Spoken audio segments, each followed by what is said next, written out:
This philosophy is a new philosophy is a modern perspective, or pragmatism. Pragmatism is an idea of 19th century, or mainly the contributor are from the Americans. That's why we can say that this is an American pragmatism. Or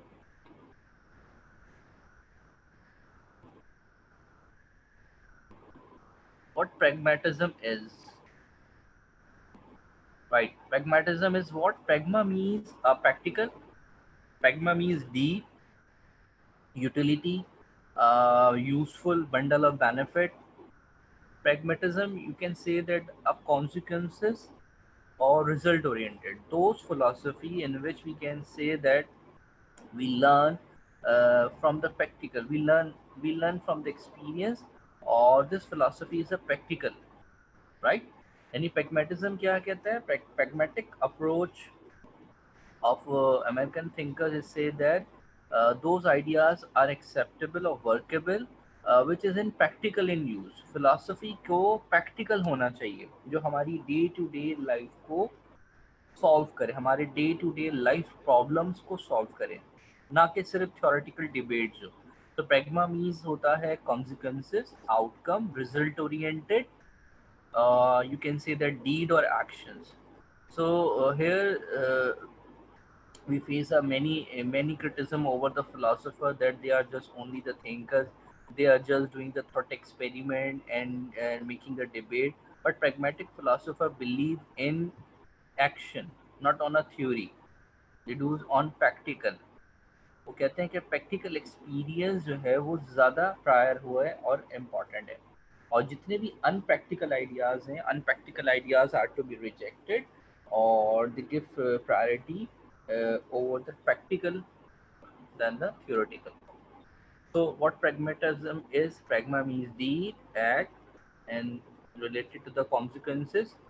Or by their fruit we shall know the tree. We can know the tree by their fruit.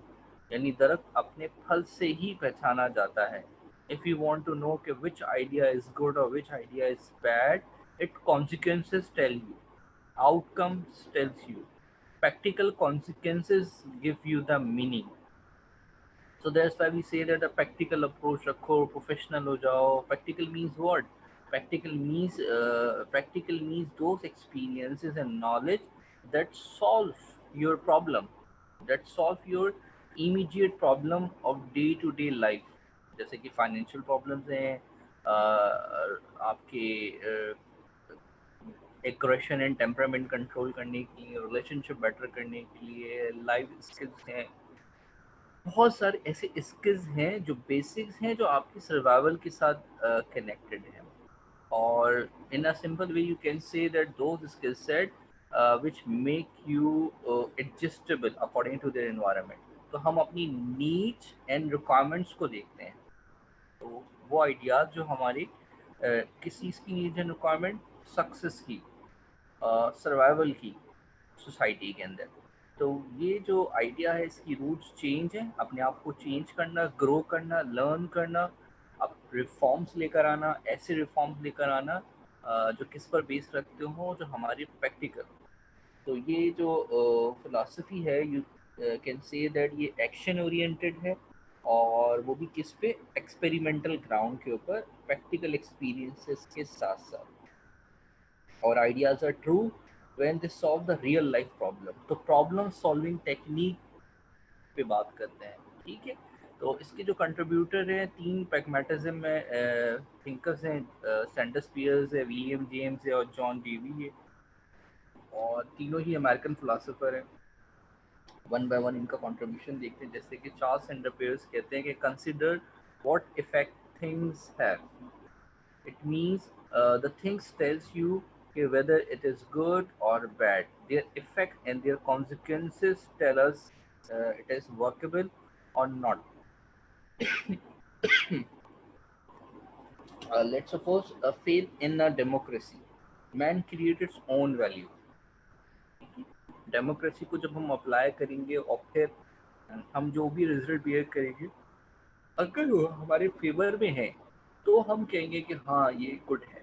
और अगर वो हमारे favour में नहीं आ रहा result उसका, तो हम कहेंगे कि ये डेमोक्रेसी अच्छी नहीं है। इसी तरीके से बिलीव इन गॉड, वो कहेगा इसकी यूटिलिटी देखो, तो इसमें यूटिलिटी आपको ज़्यादा है, बंडल ऑफ बेनिफिट्स ज़्यादा है, तो it is an good idea. So all those ideas are said to be good, which has a practical use, immediate practical use। ये नहीं कि 100 साल बाद 150 साल बाद, immediate practical use। तो ये पाइनियर है pragmatism बोर्ड का, और ये कहता है कि स्टेटमेंट या कोई भी आइडियाज़ जो प्रैक्टिकल यूज़ के लिए होना चाहिए, और हमारी जो थिंकिंग है वो डिपेंड करती ही किस पर है, प्रॉब्लम्स के अगेंस्ट है। हमें अपनी हैबिट्स बनानी है। कैसी हैबिट्स बनानी है? Habits of action. By words of mouth हम चीज़ों को अंडरस्टैंड नहीं करेंगे, बल्कि by the sum of action ज़्यादा हम बेटरली अंडरस्टैंड करेंगे। ठीक है, और हम अपनी हैबिट्स को बदल भी सकते हैं, सुधार भी सकते हैं, उसको इम्प्रूव भी कर सकते हैं। तो हमें वो स्किल सेट और वो बुक और वो स्टडी करनी चाहिए जिससे हम अपनी हैबिट को इम्प्रूव करें, अपने आप को बेहतर बनाने के लिए। और ठीक है, इसी तरह से विलियम जेम्स, ये अमेरिकन प्रैग्मेटिज्म फाउंडर है, और सबसे पहला साइकोलॉजिस्ट है, अमेरिकन यूनिवर्सिटी में जो प्रोफेसर भी रहा है। और फ्रेंच जर्मन के बाद जो है अमेरिका में जो किसी ने सबसे पहले साइकोलॉजी को इंट्रोड्यूस किया वो विलियम जेम्स था। और इसकी एक रूट स्ट्रक्चरलिज्म और फंक्शनलिज्म है, जिसमें उसने ब्रेन के फंक्शन के ऊपर बहुत बात की, उसके स्ट्रक्चर पे। उसका मानना यही था कि रिसर्चर और आइडियाज़ और स्टडीज़ वही वर्केबल हैं that give you satisfaction. Don't become a missionary, don't become a visionary, be a solutionary. Solutionary are those who give solution to the problem, right. तो इसलिए प्रॉब्लम सॉल्विंग टेक्निक जो है वो उस पर ज़्यादा फोकस किया गया। साइकोलॉजी के अंदर भी हमने देखते हैं कॉग्निशन, कॉग्निटिव साइंसेज हैं, और जिसमें डिसीजन मेकिंग की बड़ा बात की जाती है, जिसमें सॉल्व प्रॉब्लम सॉल्विंग की बात की जाती है। ठीक है, तो कहते हैं कि ट्रुथ एंड रियलिटी क्या है? ट्रुथ एंड रियलिटी डिटरमाइन होगा अपनी यूजफुलनेस से, कि how much it is useful, how much it is practical to us. वही रियलिटी है। रियलिटी हमारे around us, reality is in practicality, सही। और उन्हीं आइडियाज़ को हम अपनाएंगे जो हमारे लिए यूज़फुल हैं। ऐसे सुपरस्टिशियस, मिथिकल और इमेजिनेटिव चीज़ों का कोई काम नहीं। ठीक है, स्टडी भी हम वो करेंगे जो हमें आगे इम्प्रूव करें, जो हमारे काम आए। तो ideas must feed our need, तो वही आइडियाज़ हम अपनाएंगे जो हमारी नीड्स एंड रिक्वायरमेंट्स को फुलफिल करें, राइट। लाइफ क्या है? Life is laboratory and all individual is like an experience. तो we have to be make experience in that life, और life is just like a laboratory. तो हम experience के बाद हम देखेंगे कि किसके रिजल्ट जो हैं वो बेटर है, उस थ्योरी को हम अडॉप्ट करेंगे। ठीक है, और man is supreme creation in the world because of what? Because of his solutionary, because of his problem solving technique. इंसान को जब जब प्रॉब्लम आई, अब ये देखें तो जॉन डेवी भी इसी बात को आगे कंटिन्यू करता है कि we can only think when we are confronted with the problem. मैं जैसे आपसे बात कर रहा था कि इंसान को जब जब problem I, necessity is the mother of all invention, the needs, the requirement, the problem is the result of thinking. When we face with the greater problem, we have to be find out the solution, and between that process, we do thinking. We start thinking, we think smartly, we think in the 360 dimension।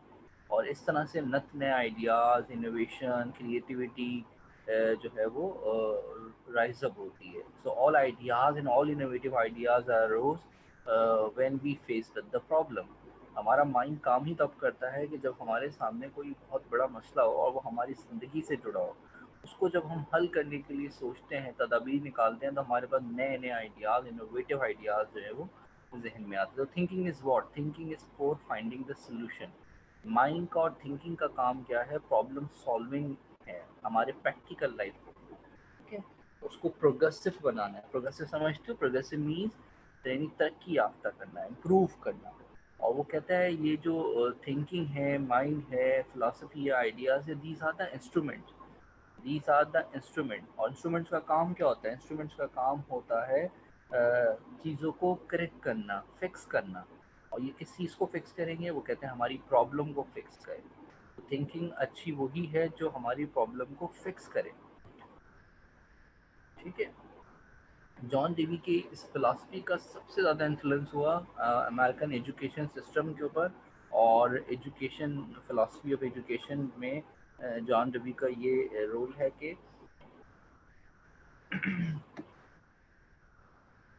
Wait a second.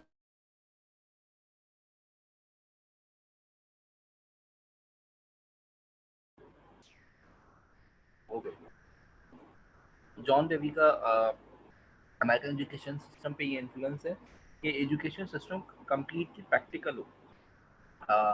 Internship, house job, activity based, जैसे कि marketing course पढ़ने के बजाय marketing field में जाके project किए जाएं।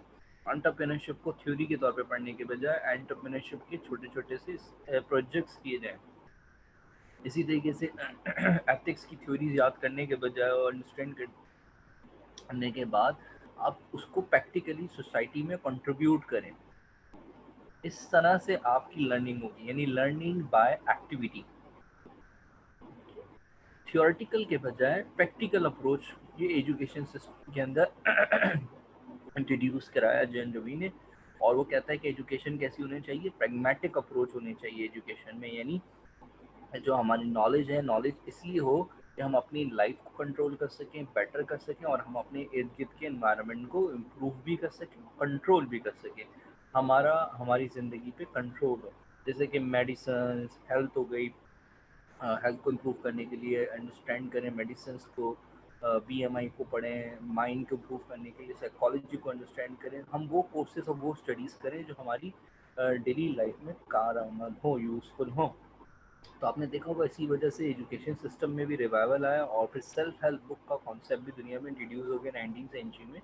क्योंकि जो कोर्स बुक हैं, टेक्स्ट बुक हैं, वो थ्योरीज हैं।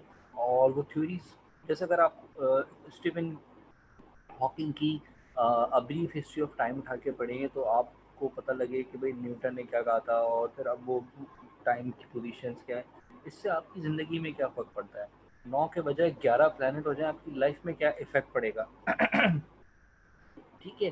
तो वो कहते हैं कि वो कोर्सेज हम स्टडी करें, नॉलेज वो होनी चाहिए जो मेरी प्रैक्टिकल लाइफ में आए। इसी वजह से ये जो सेल्फ हेल्प बुक है उनके टाइटल क्या होते हैं? How to become a rich, how to become a billionaire, और 7 habits of highly effective people, how to influence the other, how to influence my friend, इस तरह के, how to make up after breakup, ऐसी ऐसी book जो आपको, ऐसा content आपको क्यों अट्रैक्ट करता है? क्योंकि वो आपकी प्रॉब्लम्स जो होती हैं डे टू डे लाइफ को, वो सॉल्व कर रहा होता है। ठीक है जी। इसी तरीके से अगर हम इस आर्ग्यूमेंट को अगर हम और आगे करते हैं तो इसके बेसिक प्रिंसिपल अगर हम देखें तो बेसिक प्रिंसिपल क्या है? अब देखा जाए तो प्रैग्मेटिज्म की कोई एब्सोल्यूट ट्रूथ नहीं है। So we have to be just find out. और रियलिटी चेंजेबल है। रियलिटी जो है वो with the passage of time it vary. ठीक है। और एक्शंस कैसे होने चाहिए जो हमें सेटिस्फेक्शन दे। और बिलीफ जो लाइफ के हैं वो सर्टन नहीं है, तो हमें किसी भी एक डॉगमा पे नहीं चलना चाहिए। ठीक है। नॉलेज क्या है? Completely based on activity. जो एपिस्टेमोलॉजी है वो क्या है? कम्प्लीटली बेस्ड है एक्टिविटी के ऊपर, प्रैक्टिकल के ऊपर। और फिलोसफी शुड बी प्रैक्टिकल। और ऐसी फिलोसफी ना हमें पढ़ने की ज़रूरत है जिसमें हमारी ज़िंदगी पे कोई इनपुट ना डाल सके। तो ट्रुथ एंड रियलिटी क्या है? वो जो कि यूज़फुल हो। रियलिटी क्या है? जिसकी इम्पोर्टेंस हो हमारी लाइफ के अंदर। नॉलेज क्या है? जो प्रैक्टिकल हो और जिसकी एप्लीकेशन हो हमारी लाइफ में। और वैल्यू यानी एथिकल वैल्यू, मोरल वैल्यू क्या है, ये हमें पता लगेगा उसके कॉन्सिक्वेंसेस। मैंने जैसे कहा कि by by their fruit we shall know the tree. तो वो एक्ट हमें देखना पड़ेगा कि वो कितना बुरा है, कितना अच्छा है। तो ये बात क्लियर हो गई है।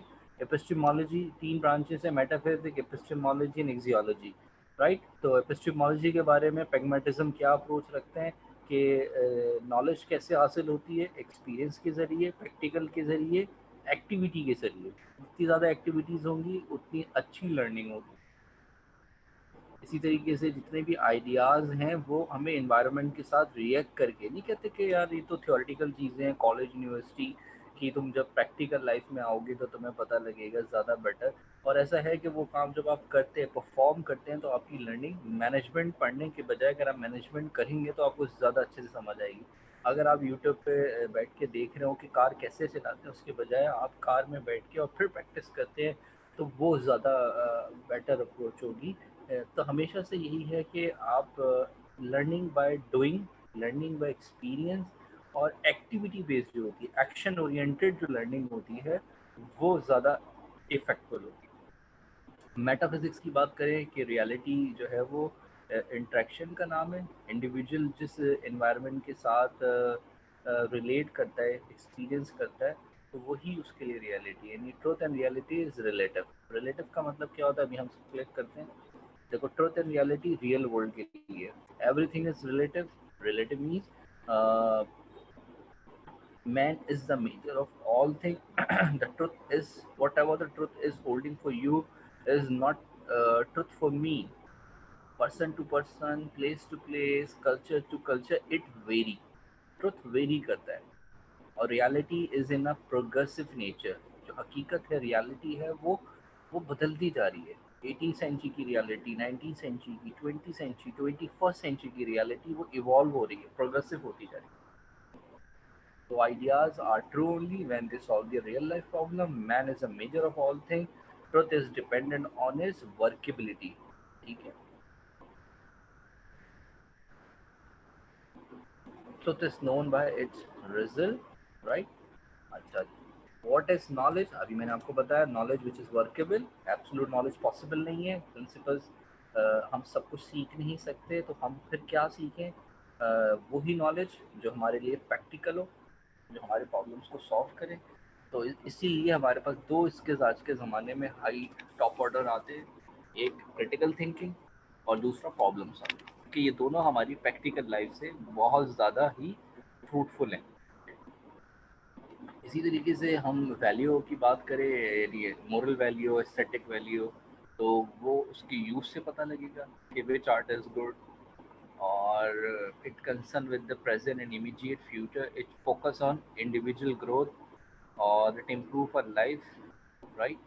और साइंटिफिक थ्योरीज होती हैं जो हम ऐसे ऐसे एक्ट जो जिससे हमें फ़ायदा हो और अगली आने वाली इंसानियत को फ़ायदा हो, वो एक्शन जो है वो एक्सेप्टेबल है, वो ऑनरेबल है। ठीक है। और our action is much more faster and superior than the thought. तो सिर्फ लफ्ज़ और बातों के साथ अच्छी अच्छी बातें तो हर कोई करता है ना, फेसबुक पे भी, इंस्टा पे भी, पोस्टिंग पे भी। तो ये प्रैग्मेटिक कहेंगे कि लोगों को जानो उनके एक्शन से। जो एक्शंस होते हैं वो आपकी ट्रू पिक्चर शो करते हैं। ठीक है। और इस तरह के जितने भी अनप्रैक्टिकल आइडियाज़ हैं उसको आप कम्प्लीटली रिजेक्ट करें और एम्फेसाइज करें ज़्यादा से ज़्यादा प्रैक्टिकल अप्रोच। तो ये तो प्रैग्मेटिज्म है, बहुत सिंपल सा, बहुत आसान सा आइडिया है, और इसको पढ़ के आपको नहीं लगा होगा कि कुछ नई बात है। ये हमारी 19th सेंचुरी के वर्ड्स हैं। और हम सब देखो यही बात करते हैं कि मैं जो पढ़ रहा हूँ, मैं जो काम कर रहा हूँ, इसमें मेरा क्या फ़ायदा है, तुम्हारा क्या फ़ायदा है, इसमें हम सबको कोई फ़ायदा होगा। यानी हम हमेशा से फ़ायदे को देखते हैं, बेनिफिट्स को देखते हैं। और this is called what, the pragmatic approach. ठीक है, इसमें तो कोई क्वेश्चन नहीं है। अब हम जो है वो बात करेंगे बिल्कुल औसम ये थ्योरी ऑफ एवरीथिंग पढ़ें आप, या स्टीफन हॉकिंग का, तो आपको क्या मिल जाएगा? आइंस्टाइन न्यूटन की थ्योरी ऑफ रिलेटिविटी को उठा के पढ़ें आप, तो भाई आपको, आप उसको ज़िंदगी में क्या अप्लाई कर लोगे? इसीलिए देखो उन्होंने क्या किया, जो बहुत सारे ऐसे आइडियाज़ थे जो पढ़ के मज़ा तो आता है, तो उसको क्या किया जाए, साइंस फिक्शन का एक जेनर बना दिया और उसके अंदर वो यूटिलाइज कर लेते हैं, नॉवल के अंदर, स्टोरीज के अंदर। अब वो आइडिया भी सेलेबल हो गया। तो प्रैक्टिकल का मतलब तो ये भी हो गया ना, एक सेलेबल हो जिसको मोनेटाइज करा लिया जाए, जो कैपिटलाइज हो जाए। तो वो आइडिया कहा जाता है कि बहुत ज़बरदस्त है। एक बहुत अच्छी किताब लिखी है, उसमें बड़े ज़बरदस्त आइडियाज़ है, मगर वो सेल नहीं हुई बुक, तो पैग्मेटिक की नज़र में वो बुक अच्छी नहीं कहलाएगी। 15 million copy sold, international number 1 best seller book. ये आपने देखा होगा, लिखा हुआ बुक के ऊपर जब तक नहीं होता तो लोग बाय नहीं करते। तो यानी अच्छी बुक का अंदाज़ा कैसे हुआ कि जो बुक ज़्यादा लोग पढ़ रहे हो, जो लोग बुक ज़्यादा खरीद रहे हो। तो मोनेटाइज होना और कैपिटलाइज होना भी एक सक्सेस का मेटाफॉर बना हुआ है प्रैग्मेटिज्म के लिए। चले अब हम जरा एक आखिरी आर्गुमेंट पे बात करते हैं, वो है एग्जिस्टलिज्म।